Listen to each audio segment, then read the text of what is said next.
Alrighty, hello and welcome to our review of Firefly episode Bushwhacked. I'm Paul. And I'm Dave.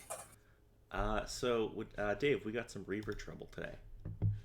Oh boy, like we already didn't have enough Reaver trouble from one of the previous episodes. So this episode, as I said, is entitled Bushwhacked, which makes me so happy. This episode originally aired September 27th, 2002, attracting 5.47 million viewers, which is a pretty substantial drop from the previous week. It Yeah, lost about yeah. 800,000 people. So sad, but what can you do? It is, especially because this is quite a good episode. Hmm. WWF champion at the time. Any guesses? I don't think there's too much of a change from the last week, so I believe it was still Bruce, You mean some Brock Lesnar? Brock Lesnar. That was Yep. it. Okay, number one movie in America this weekend. For movies. I don't know. It doesn't seem that long. Would it still be Barbershop that still holds the title, or? No, it would be defeated by another movie. I will give you a hint. The movie shares a title with a song. Hmm. Something relatively popular or just Both. song? The song would be you would know the song, Dave. Hmm. Yeah, nothing immediately springing to mind from the time. Okay. So it's Sweet Home Alabama. Hmm. And now I'm getting it mixed up with the other thing. Curse you, other movie. But still. It's a Reese Witherspoon movie. I don't think I've ever seen it. Meh. Anyway, music for this week. Any guesses? Number one song in America? Hmm. I think it's fairly good. That might stick. Title is slipping my mind though. You are correct. It is still Dilemma by Nelly, featuring Kelly Rowland. Yes. Mm-hmm. And onto the episode. Serenity encounters a drifting spaceship which turns out to be a short-range scow converted to a one-way settler transport to the outer planets. Mal decides to check out the derelict in order to either help survivors or loot the dead. He sends his crew off in teams to explore the ship while he and Zoe head to a section that he suspects holds more valuable supplies. They arrive in a Mm. room, followed shortly by River, who points out mutilated bodies hanging from the ceiling. Mal knows what did this and orders everyone to regroup in the engine room. But en route, Jane is hit from behind by an unseen attacker, whom Jane shoots blindly 4 times. Mal finds the wounded man hiding behind an air grate. They bring him back to their ship. As Mm. Simon treats the wounded man, Mal announces that he must be the lone survivor of a Reaver attack. He explains how Reavers were driven insane after seeing nothing at the edge of the galaxy and now can commit unspeakable acts of evil. He allows Shepard Book to say a few words over the victims, while Kylie removes a Reaver booby trap that attached itself to Serenity when they docked earlier. Once the derelict Ooh. cargo is aboard, Serenity starts to leave, only to be stopped by an Alliance cruiser. The feds board the ship and find Mal and everyone but River and Simon waiting for them, the salvaged cargo plainly in sight to avoid accusations of theft. Alliance Commander Harkin accuses them of harboring two fugitives and detains them for questioning.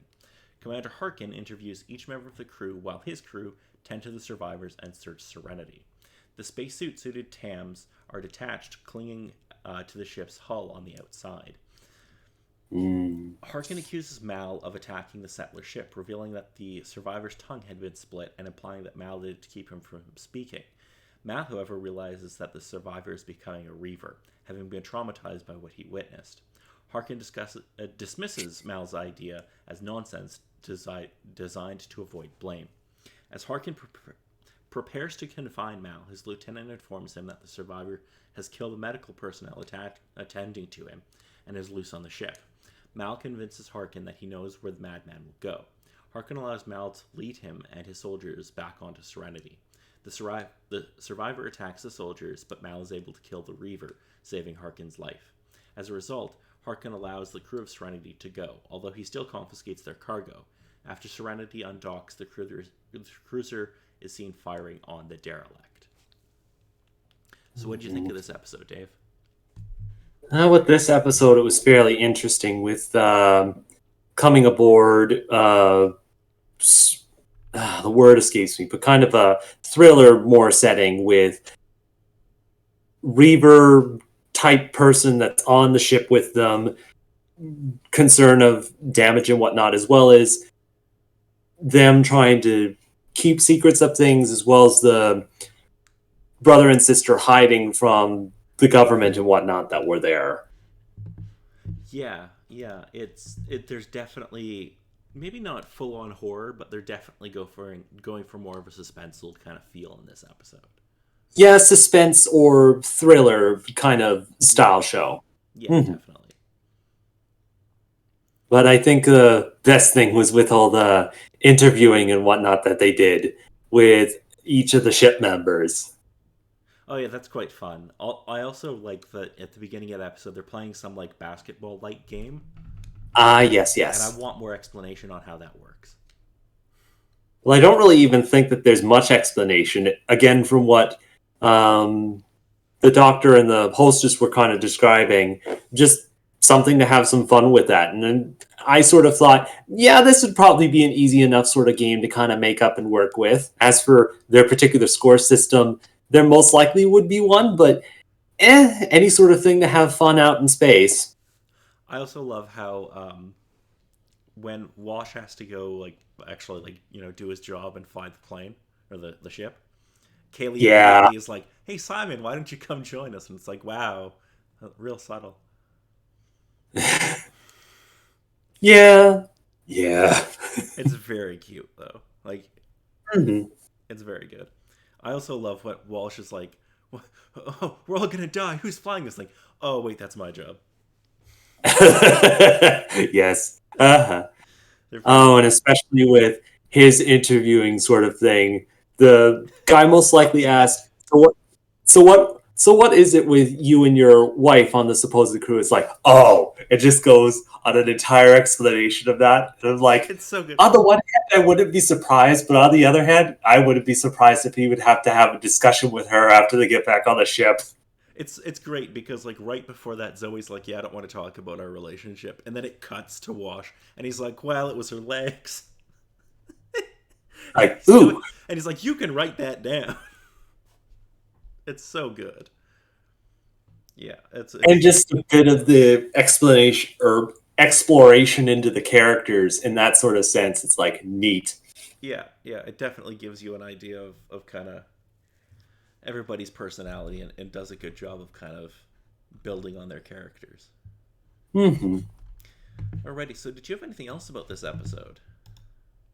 No, with this one, just as well as a sort of look into the military, sort of seeing their perspective on things, their systems, how they sort of go about it, and just the fact that they're human too, and they're not exactly all precise to the book in most cases. So it's like, yeah, I can see them being dumb in these sort of situations. And oh god, they're dumb in these situations.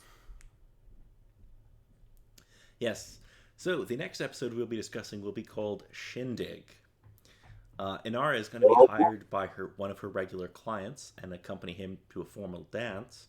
And Badger is going to hire Mal to meet a contact at the same dance to set up a smuggling job. It's going to be good. Oh boy. Oh, also Mal is going to get into a sword fight. Oh, okay. Yeah, it works. Didn't expect that, did you? No, as it is. Again, space or one episode with the horse riding meetup, cowboy space adventure sort of thing, train heist and whatnot. Why not add it a sword fight? It's in space. Exactly. So until next week, I'm Paul. And I'm Dave.